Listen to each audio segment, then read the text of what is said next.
नागपूरचे डॉक्टर बाबासाहेब आंबेडकर आंतरराष्ट्रीय विमानतळ हे मध्य भारतातील प्रमुख विमानतळ म्हणून विकसित होणार आहे. नागपूरला अत्याधुनिक विमानतळ मिळणार असल्याची माहिती आज नागपूरमध्ये मुख्यमंत्री देवेंद्र फडणवीस यांनी प्रसारमाध्यमांना दिली आहे. बघूया काय म्हणतायत मुख्यमंत्री देवेंद्र फडणवीस.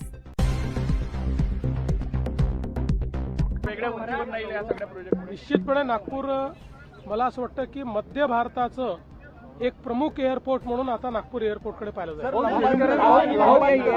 विदर्भाच्या विकासासाठी किती मदत होणार आहे? अतिशय आनंदाची गोष्ट आहे की नागपूर विमानतळाचं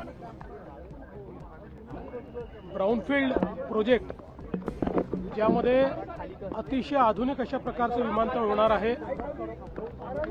2 रनवेज होणार आहेत. अशा या विमानतळाच्या आज हस्तांतरणाचा कार्यक्रम या ठिकाणी होतोय. देशाचे माननीय प्रधानमंत्री नरेंद्र मोदीजी आणि एव्हिएशन मिनिस्टर राजूजी यांचे मी मनापासून आभार मानेन. महाराष्ट्र सरकारचे हा जो प्रस्ताव पाठवला होता त्याला केंद्र सरकारने मान्यता दिली आहे आणि आता अतिशय आधुनिक अशा प्रकारचा एअरपोर्ट हा नागपूरला GMRच्या माध्यमातून या ठिकाणी तयार होणार आहे.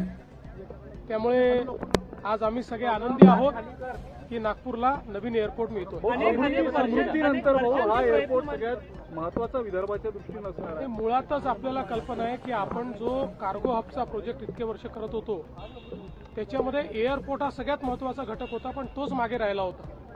जवळपास 4-5 वर्ष हायकोर्ट सुप्रीम कोर्टमध्ये केसेस चालल्या, पण आता सगळे निकालही आले आणि आता ते काम झाल्यामुळे आणि जसा हा एअरपोर्ट तयार होईल कार्गो हबचं जे आपलं स्वप्न आहे ते पूर्ण करते. असं आहे की आता आपण जर बघितलं तर एक आंतरराष्ट्रीय एअरपोर्ट हे सर्व प्रकारे अर्थव्यवस्थेला चालना देते. त्यामुळे शेतकरी असो, उद्योग असो, सर्व प्रकारच्या अर्थव्यवस्थेला मोठी चालना आहे.